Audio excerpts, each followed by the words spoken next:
जो भी मोहम्मद के नाम से कुछ बोलेगा उनको पकड़ के जेल में ठूस दो, उनको बंद कर दो, उनकी मुंह बंद करवा दो। ये माना जा रहा है। यह बहुत ही गंदा राजनीतिक चाल चल रहा है जो कि बहुत ही ज़्यादा इस देश पे जो है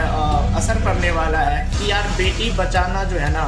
सो अच्छी बात है। उस टाइम में हम ये कह रहे हैं आपसे कि वो एक दौर था, वो एक समय था जब हमारे मोहम्मद सल्लल्लाहु अलैहि वसल्लम साहब इस दुनिया में आए थे। उस टाइम लड़कियों की क्या कंडीशन थी ये बताना, ये आपको बता देना कि उस टाइम ऐसा होता था और उसकी वजह से आपके ऊपर अगर केस हो रहा है तो दुर्भाग्य है इस देश का। अस्सलाम वालेकुम गाइस। अब हमारे भारत में मोहम्मद सल्लल्लाहु अलैहि वसल्लम शांति का पैगाम दिए थे, ये बात बोलना भी एक गुनाह माना जा रहा है। और यह घटना आफाक खान सर जो है मोहम्मद साहब के बारे में जो बोले तो इनको एक गुनाह के तौर पे माना गया है। और वही अगर राम के बारे में कहें कि राम जी जो है ना सो एक शांति का पैगाम दिए हैं, भाईचारे का पैगाम दिया है, ये बताए हैं कि किस तरह से अगर माँ बाप जो कह दे वो हम लोगों को किस तरह से करना चाहिए, ये सब अच्छी बात है। लेकिन अगर मोहम्मद साहब ने ये पैगाम दिया है कि लोगों को शांति से मतलब आगे बढ़ना चाहिए, दीन पे चलना चाहिए और शांति का पैगाम दिया है कि किसी को मतलब किसी से ईर्ष्या नहीं होनी चाहिए, लड़ाई झगड़ा नहीं होनी चाहिए, सब जो है ना ऊपर वाले के बंदे हैं और सब अपने हिसाब से जी रहे हैं। तो अगर भारत में ये बात कोई मुस्लिम कह दे कि हमारे मोहम्मद सल्लल्लाहु अलैहि वसल्लम ये बात बोले हैं कि आप लोग शांति इख्तियाम करें, मतलब जहाँ आपको लग रहा है कि वहाँ विवाद होने वाला है तो उस जगह को आप लोग खाली करके ऐसी जगह जाएं जहाँ पे शांति हो और शांति से रहें, कोई विवाद ना करें, लड़ाई झगड़ा ना करें, आपस में कोई भाईचारा बना करके रखें। अगर हमारे मोहम्मद साहब ये बात बोले हैं, अगर कोई मुसलमान यह बात बोल दे और जो सरकारी नौकरी में हो खास करके उनके लिए, और ये बात अगर कोई सरकारी मुलाजिम ये बात बोलते हैं तो उन पे केस हो जाएगा, FIR हो जाएगा, या बोलना उनके लिए बहुत बड़ा जुर्म माना जाएगा। ठीक है, अगर यही बात राम हो गया और या ये शंकर जी हो गए, जितने भी उनके भगवान हैं जिन्हें वो मानते हैं, अगर उनके बारे में कोई कह दे तो उन पे लोग फूल बरसाने लगते हैं, ये लो बहारो फूल बरसाओ मेरा महबूब आया है, क्योंकि ये जो है राम जी का पैगाम लाया है। और अगर कोई मुसलमान ये कह दे कि हमारे मोहम्मद साहब ने शांति का पैगाम दिया, हमारे मोहम्मद साहब ने बेटी को जो है ना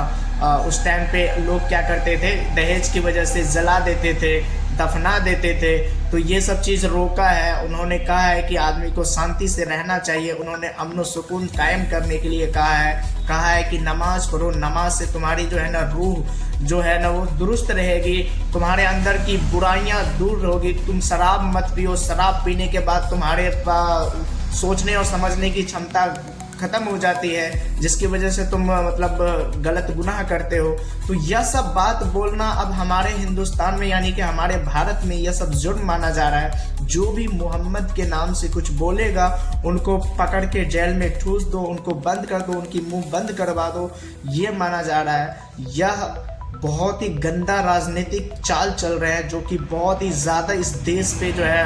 असर पड़ने वाला है। आने वाले कल में ही इस देश को जो है ना सो कुछ राजनेता इस तरह से जकड़ लिए हैं कि बर्बादी की राह पर ले जाएंगे। अगर हमारे नफरत बीच में इस तरह से बढ़ता रहा, हमें कोई दिक्कत नहीं होता है मंदिर में कितना भी भजन हो कीर्तन हो, लेकिन अगर हमारे मस्जिद से अजान आती है, अजान का मतलब होता है कि आओ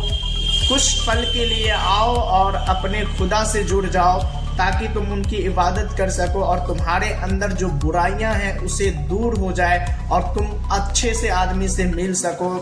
तसल्ली से मिल सको। क्योंकि तुम अगर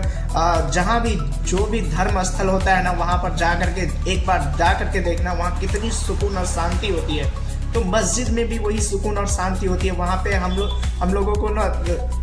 हिंदू भाई भी हैं, वो भी अगर मंदिर जाते हैं, संडे जाते हैं, तो उनको भी पता है कि किस तरह से उनके मन में शांति होती है। तो हम लोगों को भी 5 टाइम जो दिया गया है कि 5 टाइम नमाज पढ़ो, नमाज अदा करो, ये 5 टाइम तुम्हारे दिल के अंदर शांति बनी रहे और तुम खुदा से जुड़ सको, क्योंकि मरने के बाद तुम्हें वहीं जाना है, तुम जिंदगी भर यहाँ रहने के लिए नहीं आए हो। अगर यह बात कोई कहता है तो इसे इस मुल्क में बुरा माना जाता है, जुर्म माना जाता है। आप लोगों की क्या राय है? क्या इस तरह से होना चाहिए? एक कौम के ऊपर जो इस तरह से मतलब दबाव बनाया जा रहा है, ये गलत है, ये नहीं होना चाहिए। अगर कोई इंसान धर्म प्रचार करता है तो अपना धर्म प्रचार करेगा, जो कानून के दायरे में है वो सब पे लागू होना चाहिए। लेकिन एक आम इंसान जो कभी मोहम्मद के नाम से उनको पकड़ के जेल में ठूस दिया जाता है, कभी भड़काऊ भाषण देने पर नेता के पास तो कुछ नहीं होता, और वही अगर कोई मतलब कानून के दायरे में है, कोई पुलिस वाला है, कोई अगर नॉर्मली बात है, अगर जा करके फंक्शन या ऐसे भी हम किसी को अगर कहें कि यार बेटी बचाना जो है ना सो अच्छी बात है, उस टाइम में हम ये कह रहे हैं आपसे कि वो एक दौर था, वो एक समय था जब हमारे मोहम्मद सल्लल्लाहु अलैहि वसल्लम साहब इस दुनिया में आए थे। उस टाइम लड़कियों की क्या कंडीशन थी ये बताना, ये आपको बता देना कि उस टाइम ऐसा होता था, और उसकी वजह से आपके ऊपर अगर केस हो रहा है तो दुर्भाग्य है इस देश का कि अगर हम वही बात राम के बारे में बताएं कि उस समय में जब राम के टाइम था, उस समय में किस तरह से एक बार बोल दिए उनकी माता कि आपको वनवास करना है तो वो वनवास चले गए, या बात बोल दिए तो आप हम पे फूल बरसाओगे। और यही बात हम मोहम्मद साहब के बारे में बोल दें कि उस टाइम पे, उस जमाने में ऐसा होता था कि लोग लड़कियों को दफना देते थे, जला देते थे दहेज की वजह से। यह बात बोलना कहाँ गलत हो गया, हमको आप ये बताइए। अगर हम आपके बारे में कहते हैं कि राम जी ये बोले थे कि अपने माता पिता का जो हुक्म बजाना चाहिए, अगर वो कह दिए, वो फैसला किए हैं कि राजगद्दी इनको मिलनी चाहिए तो इनको ही सही, हमें वनवास मिलनी चाहिए तो हम वनवास चले गए, तो वो अच्छा है। वो हमें बोल दिए तो आप हमको अच्छा कहिएगा। और अगर हम अपने धर्म के बारे में कह रहे हैं कि हमारे मोहम्मद साहब भी ऐसा बोले थे कि लड़कियों को बचाना चाहिए, उनको अच्छी शिक्षा मिलनी चाहिए, और दहेज की वजह से किसी लड़की को जलाया या दफनाया नहीं जाएगा। आप चाहें तो कुरान में देख सकते हैं, हदीस में देख सकते हैं, ये बात बोले थे। तो अगर यह बात हम किसी को बोल देते हैं तो यह गुनाह कहाँ से हो गया? आप लोग हमको कमेंट में ज़रूर बताइएगा। मिलते हैं नेक्स्ट वीडियो में, तब तक के लिए खुदा हाफिज़।